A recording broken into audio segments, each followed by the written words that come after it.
कहानी माँ बाप का साया। छोटे से गांव में रोहित नाम का एक लड़का रहता था। उसके माता पिता ने उसे बहुत प्यार से पाला था। बचपन में जब वह गिरता, उसकी माँ उसे गोद में उठाकर थपकियां देती और पिता खेतों में मेहनत करके उसके लिए अच्छा खाना, कपड़े और स्कूल की फीस का इंतजाम करते। समय बीतता गया। रोहित अब कॉलेज में पढ़ने शहर चला गया। धीरे धीरे उसका रहन सहन और सोच बदल गई। वह अपने माता पिता को पिछड़ा और पुराना सोचने वाला समझने लगा। जब माँ फोन करती, वह कह देता, बिज्जी हूं माँ, बाद में बात करूंगा। और वह बाद में कभी आता ही नहीं था। एक बार गर्मी की छुट्टियों में माँ ने जिद करके उसे घर बुलाया। रोहित जैसे तैसे आया, लेकिन सारा समय मोबाइल में खोया रहा। माँ खाना बनाकर बुलाती तो वह कहता, इतना घी क्यों डाला माँ, तुम लोगों को हेल्थ की समझ नहीं।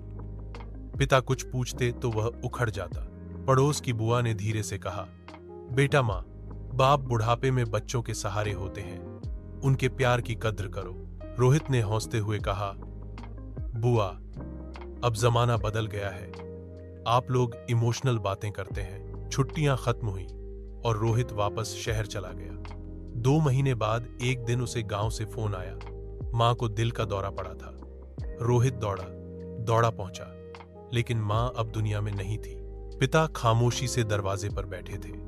उनके आंखों में आंसू थे, लेकिन एक शब्द नहीं बोले। रोहित टूट गया। उसे अपनी बातें याद आने लगी, माँ का खाना टोकना, फोन न उठाना और उनकी फिक्र को ओल्ड फैशन कहना। माँ के कमरे में जाकर उसने वो पुराना टीन का डिब्बा खोला जिसमें माँ ने उसके बचपन की तस्वीरें, पहला स्कूल सर्टिफिकेट और छोटे छोटे खिलौने संभाल कर रखे थे। हर चीज में माँ का प्यार बसा था। अब रोहित फूट फूट कर रोया, लेकिन बहुत देर हो चुकी थी। उस रात पिता ने पहली बार रोहित से कहा, बेटा माँ तुझसे आखिरी बार बात करना चाहती थी, लेकिन कह नहीं पाई। रोहित की आत्मा कांप गई। सीख, माँ बाप की ममता और त्याग की कोई तुलना नहीं। वे बिना शर्त प्यार करते हैं, लेकिन अक्सर हम उनकी अहमियत तब समझते हैं जब वे हमारे पास नहीं होते। बच्चों को चाहिए कि वे अपने माता पिता का आदर करें, उनके साथ समय बिताएं और उन्हें ये महसूस कराएं कि वे अकेले नहीं हैं।